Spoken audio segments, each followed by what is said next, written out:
আল্লাহ নবী বলেছেন,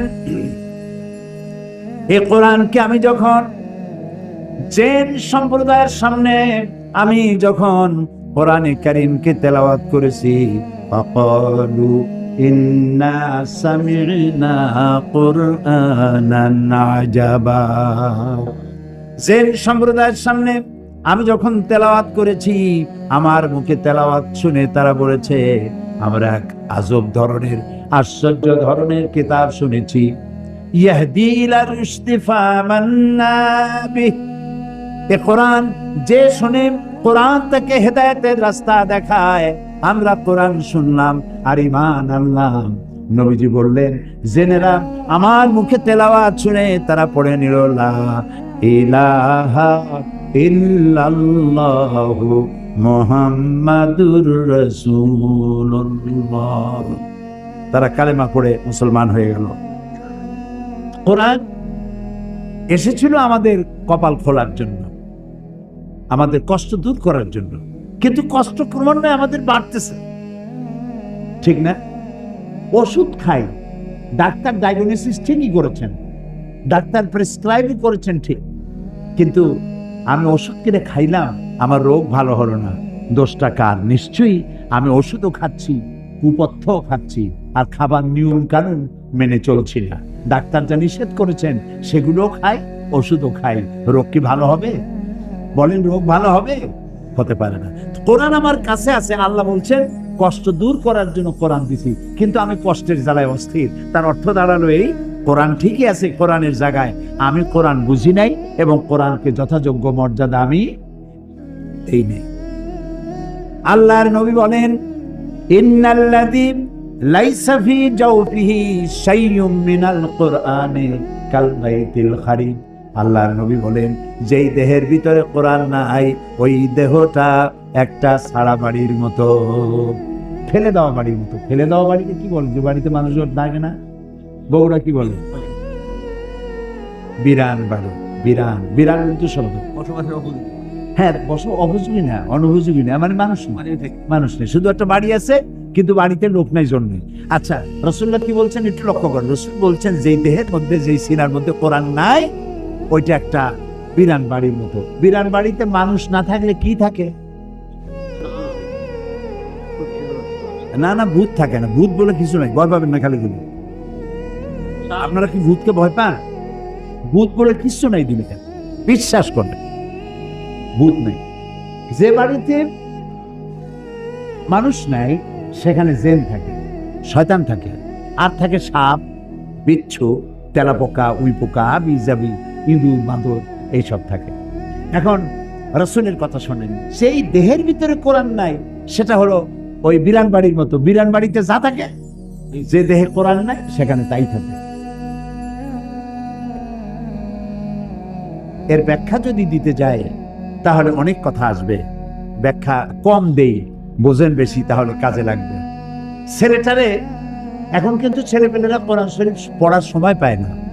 এই যে দাড়ি পাকা যত লোক আছে, আমার মতো দাড়ি পাকা লোক যারা আছে, আপনারা বলেন, আপনাদের ছোটবেলায় এমন কোন মুসলমানের বাড়ি কি ছিল যেখানে ফজরের পরে কোরআনের তেলাওয়াত শোনা যায় নাই? এমন কোন বাড়ি না, প্রত্যেক বাড়িতে কোরআন তেলাওয়াত হতো ফজরের পরে, সুবহানাল্লাহ বলবেন। এখন কি আপনি 100 বাড়ি পাবেন যেখান থেকে সকালবেলায় কোরআনের আওয়াজ আসবে? নাই। কোরআনের আওয়াজ পাবেন কি করে? রাত 12টা, 1টা, 2টা পর্যন্ত ডিশের ঠেলায় অস্থির, কত রকমের ছবি, নানান ধরনের। এই ছবিগুলো দেখতে দেখতে রাত 2:30, 3টা হয়ে গেল। এরপরে ফজরের নামাজ নাই, ফজরে ঘুম, উঠলু গিয়ে বেলা 9টার সময়। আর ওই বাচ্চা ছেলেটা কি বুদ্ধি করেছে, কারাই বুদ্ধি দিছে আল্লাহই জানে। কিন্ডারগার্টেন স্কুল যত আছে, নার্সারি গ্রুপের ছেলে, প্লে গ্রুপের ছেলে, সব বাচ্চাগুলার ক্লাস হলো 7টার সময়। মা তারে উঠায়, বাচ্চা কান্দে, উঠতে চায় না, জোর করে পাঠায় দেয়, ব্যাগ একটা ঘাড়ে ঝুলায় দেয়। বাচ্চার গায়ে ওজন যত, তার থেকে বইয়ের ওজন বেশি। চলে গেল স্কুলে, কানতে কানতে গেছে, ঘুম নষ্ট হয়েছে। বড় ছেলেদের ক্লাস শুরু হয় 11টায়, আর ছোট বাচ্চাদের ক্লাস শুরু হয় 7টায়। আমি জানি না এটা কি চিন্তা করে তারা করছে, তবে বুঝতে পারি কোরআন শিক্ষার পথ নেয়, কোরআন শিক্ষার পথ নেয়। এরপরে বলা হচ্ছে, এখন নতুন করে বলা হচ্ছে যে ক্লাস 8 পর্যন্ত ধর্ম শিক্ষা এটা অপশনাল হচ্ছে। আমি বলতে চাই, হিন্দু হন, খ্রিস্টান হন, বৌদ্ধ হন, মুসলমান হন, ধর্মীয় শিক্ষা বাচ্চা অবস্থা থেকে বাধ্যতামূলক করুন। ক্লাস 8 পড়বে যে বাচ্চা, তার বয়স কত বলেন আন্দাজ? 12, 13, 14 বছরের ছেলে 14 বছর বয়স পর্যন্ত আলিফ জাওরা বাজাবার বা পড়ে নাই, লা ইলাহা ইল্লাল্লাহ পড়ে নাই, নবীও চেনে না, সাহাবীও চেনে না। 8 বছর ক্লাস 8-এ 12-14 বছরের সময় আপনি তাকে কায়দা দেবেন, নাম করা দেবেন, সে পড়বে না, বেকায়দা হয়ে যাবে, ওই কায়দার কাম করবে না। তখন তার কোনো গরজ হবে না আলিফ জাওরা বাজাবার পড়ার। আহারে, তা আপনার কলিজার টুকরা সন্তান কোরআন থেকে বঞ্চিত, আপনার মেয়ে কোরআন থেকে বঞ্চিত, আপনার বাচ্চা কোরআন থেকে বঞ্চিত, আপনি নিজেও বঞ্চিত। শুধু একটা মাস আমরা বেছে নিয়েছি। আমার এই কথা বলতে গিয়ে আমার হৃদয়ে রক্তক্ষরণ হচ্ছে। আমরা একটা মাস বেছে নিয়েছি, রমজানের মাস, কোরআন পড়ি, জুলে জুলে কোরআন পড়ি, সকলেই কোরআন শরীফ পড়ে। আর রোজার পরে বন্ধু বান্ধব নিয়ে বসে, ভাই আমার পুত্রবধূ 7 খতম, আমার মেয়ে 9 খতম, আমার স্ত্রী 13 খতম, আর আমি এমনিতেই খতম। আচ্ছা, কোরআন শরীফ কি খতম করার জন্য আসছে? একটা হাদিস আমার দেখান, একটা হাদিস শোনান, একটা হাদিস শোনান কোরআন শরীফ খতম করার জন্য রাজি হয়েছে, কোরআন শরীফ বোঝার জন্য রাজি হয়েছে। সুবহানাল্লাহ। এই জন্য কোন কোন সাহাবীর এক একটা সূরা শেষ করতে 6 মাস 1 বছর লেগে যেত। এটা কি এই জন্য যে তারা কোরআন জানতেন না, আরবি জানতেন না?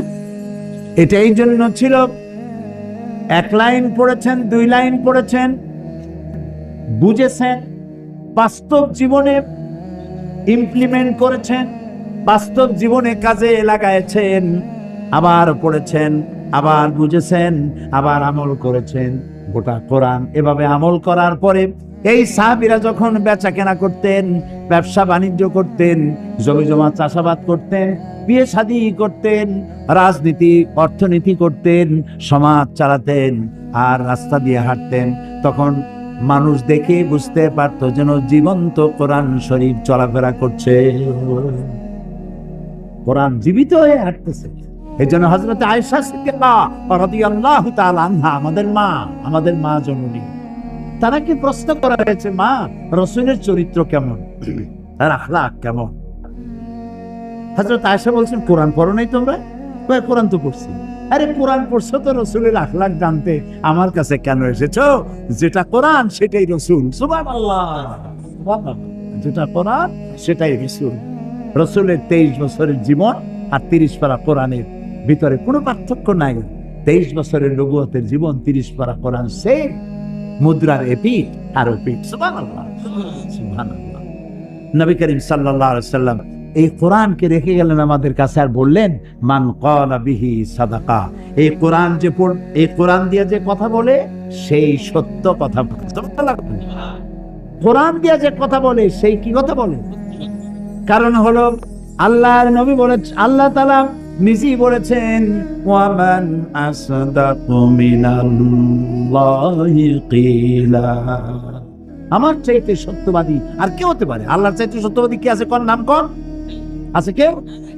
কোরআন দিয়ে যে রাসূল বলছেন, কোরআন দিয়ে যে কথা বলে সে সত্য কথা বলে। সুবহানাল্লাহ।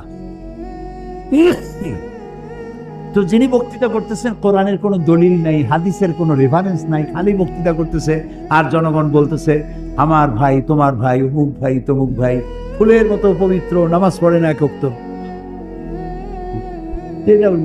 এটা কোনো কাম হইল? কাজে আপনাকে যিনি বক্তৃতা শোনাচ্ছেন তিনি কোরআন জানেন কিনা, হাদিস জানেন কিনা? ওনার তো নিজেরই চোখ নাই, আপনাকে রাস্তা দেখাবে কেন? ওর নিজে তো অন্ধ, 2 চোখ কানা। আমি বলি না, আল্লাহ বলছেন। কে বলছে?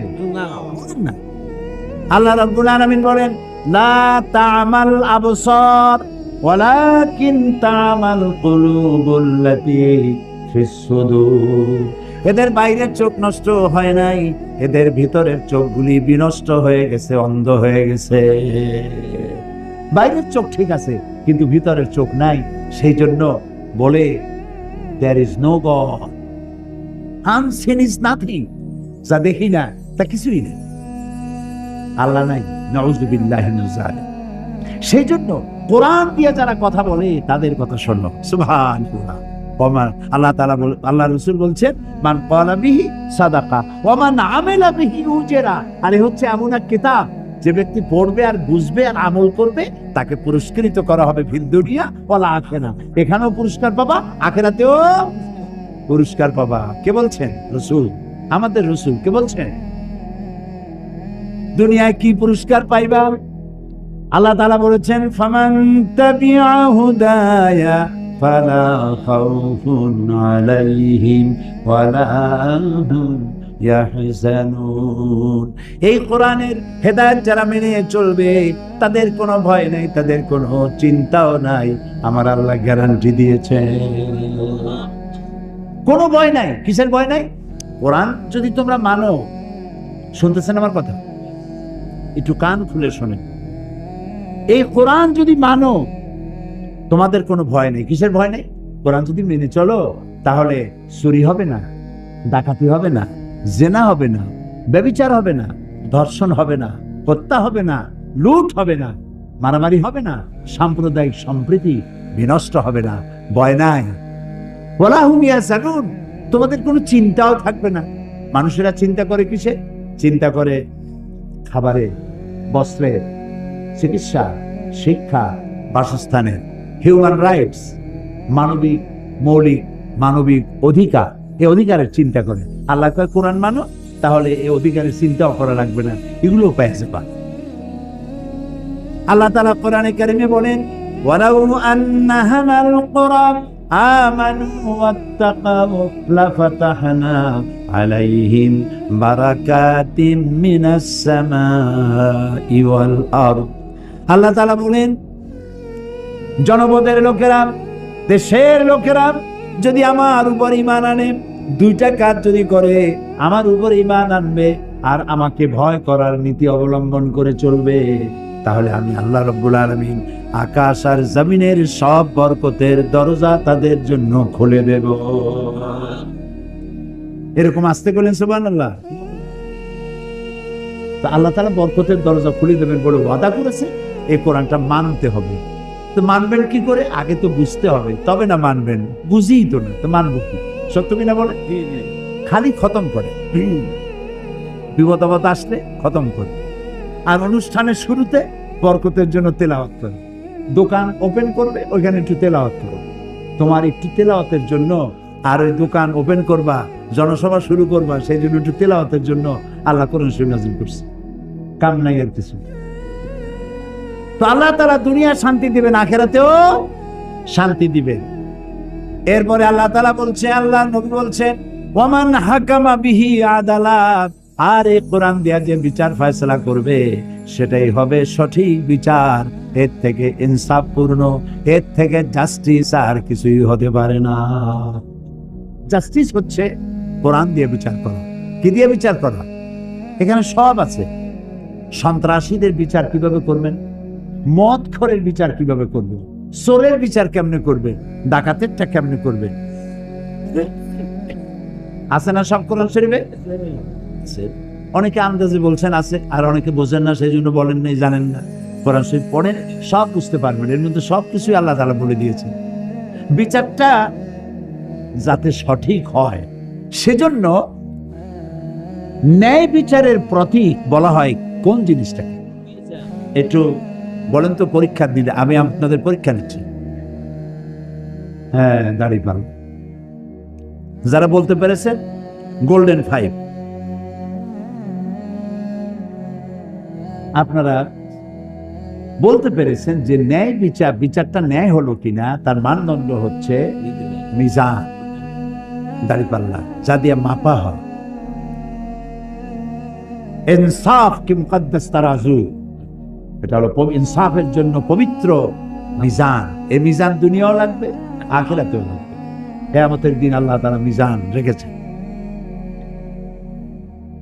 এখন আমি এটা প্রায় বলে থাকি যে বিচারটা কিভাবে হবে। একজন আর একজনের একটা চোখ তুলে ফেলেছে, এগুলো তো করে আজকাল, প্রায় শুরু হয়ে গেছে। চোখ উঠায় ফেলায়, হাত ভাঙ্গে ফেলায়, পাও ভাঙ্গে ফেলায়, কয় যে আমাকে সাথে না থাকলে ঠ্যাং ভাঙ্গে হাতে ধরাই দেব। তো ঠ্যাং ভাঙ্গে হাতে ধরাই দিল, হাতটা কেমন, কি অন্যায় কথা। তো একজন যদি আরেকজনের ঠ্যাং ভাঙ্গে,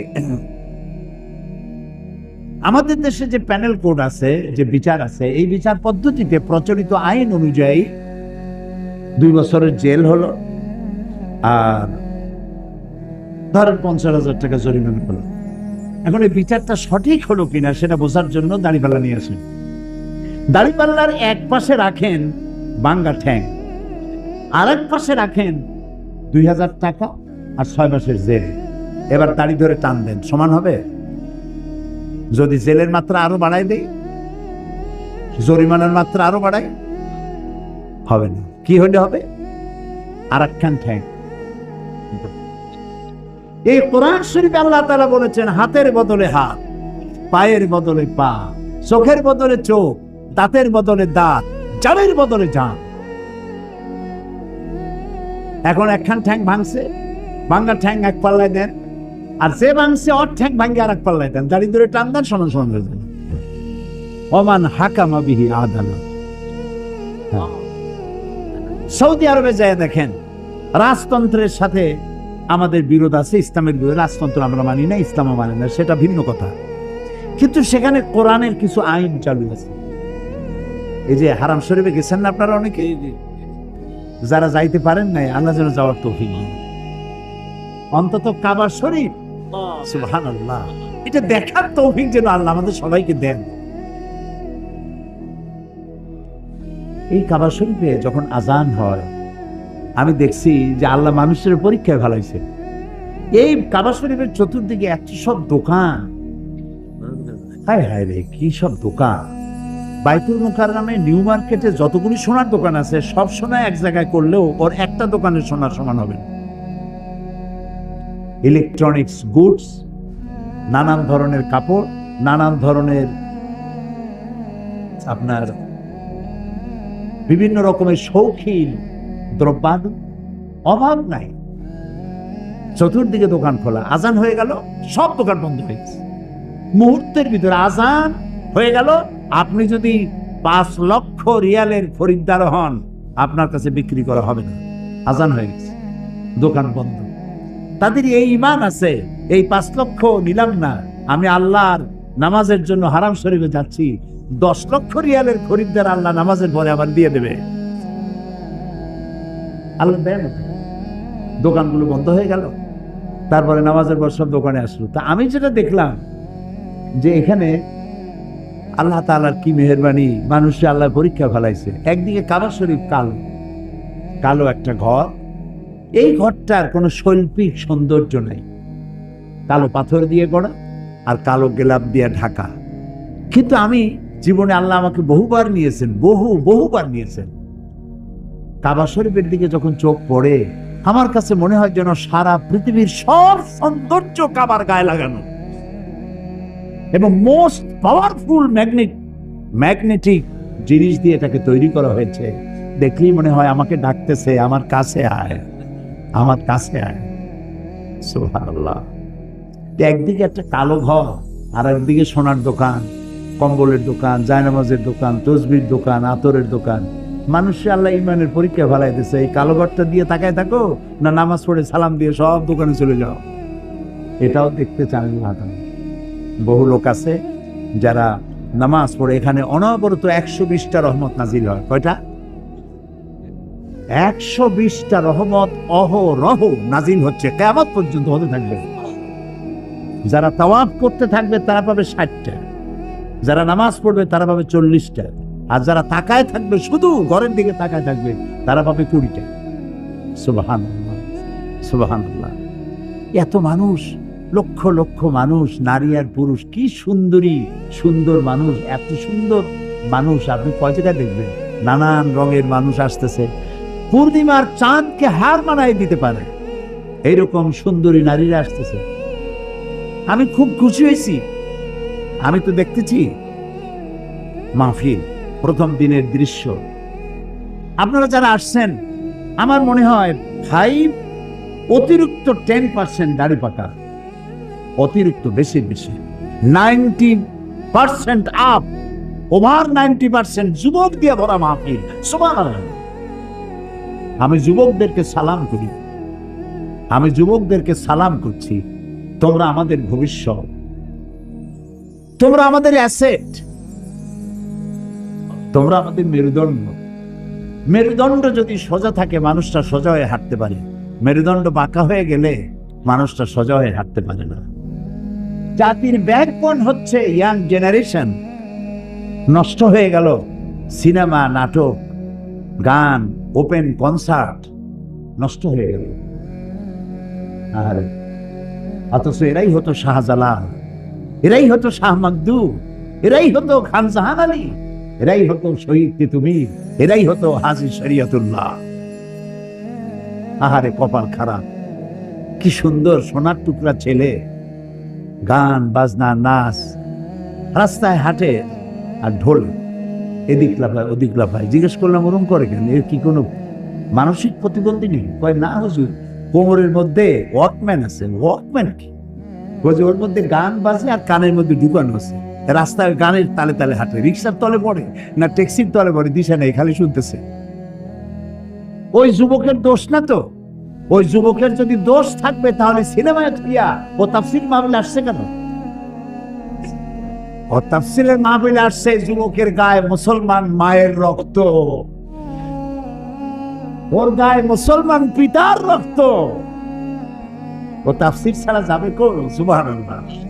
যেখানেই থাকুক ঘরের ছেলে ঘরে ফিরে এসেছে। আলহামদুলিল্লাহ, আলহামদুলিল্লাহ, সবাই বলেন আলহামদুলিল্লাহ। যুবকদের বেশি করে কোরআন পড়া দরকার, কোরআন বোঝা দরকার, কিন্তু তা পড়তে দেওয়া হয় না, বুঝতে দেওয়া হয় না। ওরা তো যুবক মানুষ, বোঝে না।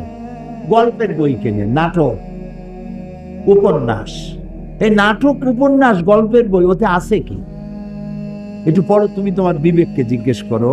যত বড় লেখক, আমি নাম নেব না কোন লেখকের, বহুত বড় বড় লেখক আছে, তাদের লেখা নভেল, নাটক ইত্যাদি, এত বড় বড় বই, রচনাবলী, এগুলো পড়ে। ওর মধ্যে আছে কি? রাজার মেয়ের সাথে কোতোয়ালের ছেলের প্রেম হলো। সেই প্রেম ক্রমান্বয়ে গভীর থেকে গভীরতর। তারপরে SMS করলো, এরপরে বিশ্ব ভালোবাসা দিবসে রমনা বটমূলে দেখা হলো। তারপরে কি হলো? তারপরে কি হলো? তারপরে সব শেষ হলো। কিন্তু একটা রোমান্স, একটা রোমান্স। পয়সা খরচ করে যে বইটা পড়লা, কি শিখলে? 250-300 টাকা দিয়ে প্রিয় লেখকের লেখা বই কিনছো, আরে কিচ্ছু পাও নাই, কিচ্ছু নেই। 0 + 0 + 0 + 0 ফ্রম বগুড়া টু গাবতলী, কিছু নেই। আর কোরআন শরীফ পড়ো, প্রত্যেকটা লাইন তোমাকে সোনার টুকরা বানায় দেবে। আরে কোরআন শরীফ। হযরত ওমর বলেন, জাহালাতের সময় আল্লাহর নবীকে লাঞ্ছিত করার জন্য আমি হারাম শরীফে প্রবেশ করলাম। আমি দেখতে পেলাম তিনি নামাজ পড়ছেন। মনে মনে ভাবলাম, নামাজের সময় কিছু করবো না, নামাজটা শেষ হয়ে যায়।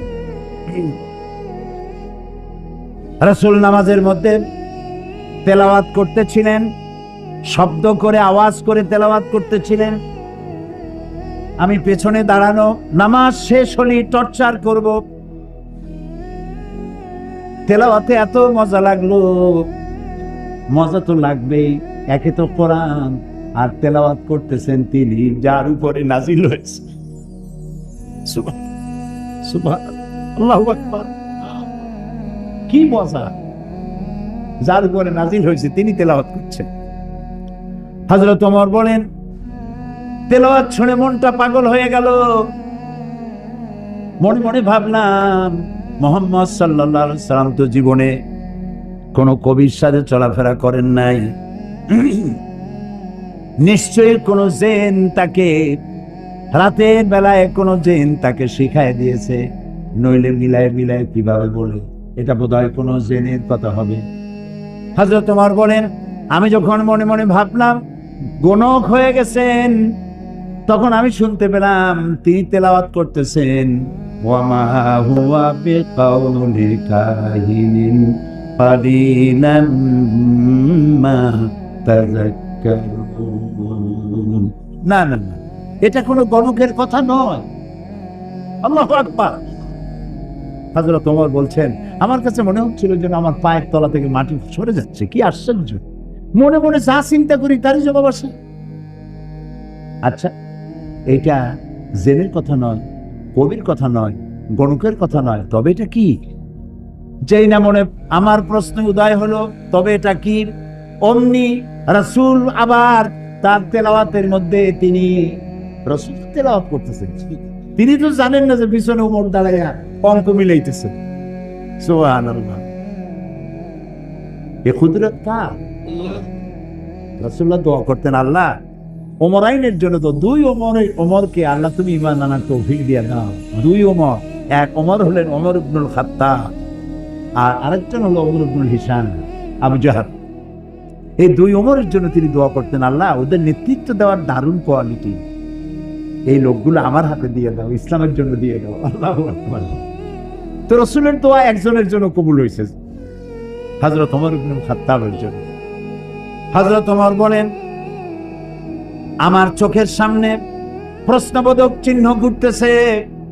এটা জেনের কথা নয়, কবির কথা নয়, গণকের কথা নয়, তবে এটা কি? যখনই মনে মনে চিন্তা করছি তবে এটা কি, অমনি নবীজি তেলাওয়াত করলেন, তানজিলুম মির রাব্বিল আলামিন। এটা হচ্ছে আল্লাহর পক্ষ থেকে নাজিলকৃত কিতাব। সুবহানাল্লাহ। হযরত ওমর তিনি বলছেন, আমার কাছে মনে হচ্ছিল ইসলাম, ঈমান তার নিজস্ব শক্তি নিয়ে যেন আমার কলিজার মধ্যে গেড়ে বসতেছে। কিন্তু তখনও হেদায়েতের সময় আসে নাই বলে তখনও তিনি ঈমান আনতে পারেন নাই। পরবর্তী সময় সূরার, আমি যেখান থেকে তেলাওয়াত করলাম সূরা তাহা, এই তেলাওয়াত শুনছিলেন। আর তারপরে তিনি যে তরবারি দিয়ে রাসূলকে হত্যা করতে গিয়েছিলেন, এগুলো আপনাদের জানা আছে, সেদিকে যেতে চাই না। তরবারি ভালাই দিয়া লা ইলাহা ইল্লাল্লাহু মুহাম্মাদুর রাসূলুল্লাহ, ঈমান নসিব হয়ে গেল। তো এই কোরআন জিরোকে কি বানাই দিল? বলে হিরো বানাই দিল। আর কোরআনের সাথে যারাই বেয়াদবি অতীতে করেছে, বর্তমানে করে, ভবিষ্যতে করবে, সে যত বড় হিরো হোক, আল্লাহ তারে জিরো বানাই দিল। ও বগুড়ার যুবকেরা, তোমরা কি জিরো হতে চাও না হিরো হতে চাও? যুবকদের উচ্চ কণ্ঠে শুনতে চাই, তোমরা কি হতে চাও? তোমাদেরকে হিরো বানাবে এই কোরআন। সুবহানাল্লাহ। এই কোরআন একখান কিতাব, বিশাল বিপ্লব করেছে, রিভলিউশন, ইনকিলাব করেছে একখানা কিতাব। যারা চুরি করতো, ডাকাতি করতো, যৌন চাহিদা মেটাবার জন্য একটা মেয়ে লোক দরকার। সেই মেয়ে লোকটা কার বউ, কার মা, কার মেয়ে দেখার কোনো চিন্তাই করতো না। তারা সে কামটা করত। মানুষকে কেন হত্যা করব না, অমুকের সম্পদ কেন লুট করব না, এর কোনো যুক্তিসঙ্গত কারণ তাদের মাথায় ঢুকতো না। এইরকম একটা জাতি চুরি করতো, ডাকাতি করতো, মরুভূমির মধ্যে উট চড়াইতো। এই কোরআন মরুভূমির রাখালদেরকে দিগ্বিজয়ী সেনাপতি বানাইয়া দিল। এই কোরআন মরুভূমির উটের রাখালদেরকে, ভেড়া দুম্বার রাখালদেরকে ন্যায় বিচারক বাদশা বানাই দিল, বিচারপতি বানাই দিল। আস্থা দুনিয়া, অর্ধেকটা পৃথিবী মুসলমানদের পায়ের তলায় এনে দিল। সুবহানাল্লাহ।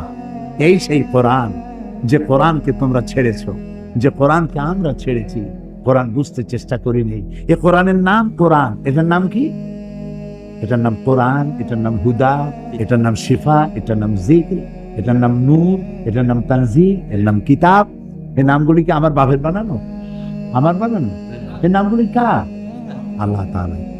ওয়াল্লাহি আমি আপনাদেরকে আমার বাপের গল্প শুনাইতে আসিনি, আজে বাজে গাঁজাখুরি কিসসা কাহিনী শুনাইতে আসিনি। কোরআনের ওয়াজ করেই তো কুল পাইনি। এক শ্রেণীর লোক আছে যারা ওয়াজ করতে আসিয়া আজে বাজে গল্প কিসসা কাহিনী বলে মানুষ কান্দায় কান্দায় তারপরে সর্বনাশ করে থুয়ে। অনেক রাত শুনলো ওয়াজ, বাড়ি যখন যায় লোকেরা জিজ্ঞেস করে এত রাত কোথায় ছিল, অমুক জায়গায় গেছিলাম। কেন? ওয়াজ শুনতে গেছিলাম। কি ওয়াজ? সাংঘাতিক ওয়াজ। কে ওয়াজ করলো? ও সাংঘাতিক বক্তা। তাছাড়া সবই যখন সাংঘাতিক, কি শুনলে তার দু একটা মানুষ শোনাও না। কই এত সময় শুনছি, তার একটা কথাও যদি আমার মনে থাকে। এগুলোর তো কোনো দাম নেই। ওয়াজ হচ্ছে, যুবকরা আসে না কেন? তাফসীর শুনতে আসে। সাধারণ ওয়াজ মাহফিলে, মিলাদ মাহফিল যারা করে যাইতে চায় না, কারণ ওখানে নাই কিছু সারবত্তা। একদিন নবী মুস্তাফায় রাস্তা দিয়ে হাইটে যায়, হরিণ একটা বাঁধা ছিল গাছেরই তলায়, সাল্লাল্লাহু আলা মুহাম্মদ। আচ্ছা, কোথায় পাইছেন? আছে কোথাও নবীর জীবন এরকম ঘটনা কোথাও হয়েছে? নবীর নামে, রসুলের নামে আন্দাজে বানাইয়া কান্দার ভান করে মানুষ কান্দাইয়া তারপরে সর্বনাশ করে ধুয়ে গেল। আর ইয়াং জেনারেশন যারা বিজ্ঞান পড়ে, যারা ইতিহাস পড়ে, ভূগোল পড়ে, যারা ইন্টারনেট দেখে, ওয়েবসাইট দেখে, কম্পিউটার ব্রাউজিং জানে, তারা কম্পিউটার, ইন্টারনেট, ইমেল, ওয়েবসাইট, এই জগতের মানুষ তারা যখন এইসব কেসা কাহিনী শোনে, তা কয় যে এ তো আদম আলাইহিস সালামের যুগের কথা কয়, এগুলো শুনে আমাদের লাভ নেই। ওরা মনে করে ইসলাম মানে সেকেলে, ইসলাম মানে হচ্ছে এই মধ্যযুগীয় ব্যাপার স্যাপার, এর মধ্যে কিছু নেই। কিছু আছে কিনা কালকে শোনাবো ইনশাআল্লাহ। এর মধ্যে কোন বিজ্ঞান চাও? কি চাও তোমরা? কি শুনতে চাও? তিবিয়ানান লিকুল্লি শাই, সব কিছু আল্লাহর মধ্যে বলে রেখেছেন। ইতিহাস আছে, 30 মধ্যে আছে কি? একটু কৌতূহল হলো না জানার জন্য? আহারে কপাল। ডিসি সাহেবের কোর্ট থেকে, এসপির অফিস থেকে, অথবা জজ কোর্ট থেকে একটা চিঠি যদি আপনার নামে আসে ইংরেজি ভাষা, সেই চিঠিটার অর্থ আপনি জানেন না, ভাষাটা জানেন না, ইংরেজি জানেন না। এখন ওই চিঠি বোঝার জন্য আপনার কি কোনো পেরেশানি হবে নাকি হবে না? পেরেশানি হবে। এটা কি দুদকের চিঠি নাকি? এটা কি আমাকে গ্রেফতার করার চিঠি? এটা কি আমার সম্পদ সব এই কি জানি কয় নিলাম করে নেওয়ার চিঠি? জানার জন্য ছুটবেন, ভালো ইংরেজি জানে কে। যতক্ষণ পর্যন্ত চিঠির মর্ম না বুঝবেন, ততক্ষণ পর্যন্ত আপনার পেরেশানি দূর হবে না। এ কথা কি মিথ্যা না সত্য? তো একটা ডিসি অফিসের সামান্য একটা চিঠি, এসপির অফিসের একটা সামান্য চিঠি, কোর্টের দুদকের একটা চিঠি বোঝার জন্য এত পেরেশানি হয়? অত বড় আকাশটার মালিক, জমিনের মালিক, আমার মালিক একখানা চিঠি দিয়েছেন, নাম কোরআন শরীফ, এইটা জানার জন্য আগ্রহ সৃষ্টি হলো, পেরেশানি হলো না। আহারে পোড়া কপাল। সারাটা জীবন সূরা ফাতিহা দিয়ে নামাজ পড়লাম, অর্থও জানি না, ব্যাখ্যাও জানি না। আহারে কপাল। বদকিসমত এই জাতি। এই কোরআনের, এই কিতাবের যতগুলি নাম আছে, তার মধ্যে একটি নাম হচ্ছে কোরআন। এটাকে আমরা হুদা যদি বলি, অনেকে চিনি না। ওই কি এর হুদা? হুদা মানে বরিশালের ওদিকে হুদা মানে খালি হুদাহুদি বলে। হ্যাঁ, হুদা। এখানে কি বলে? আচ্ছা, না বললেও কোনো এক সময় বলবেন। তো হুদা বললে বুঝবে না, তানজিল বললে বুঝবে না, নূর বললে বুঝবে না, সেবা বললে বুঝবে না। সব থেকে কোন নামে চেনে এটাকে? কোরআন। তারপর ফোরকান বললেও চেনে। তারপর চিন্তা করে ফোরকান তো 4 কেন, এটা কি?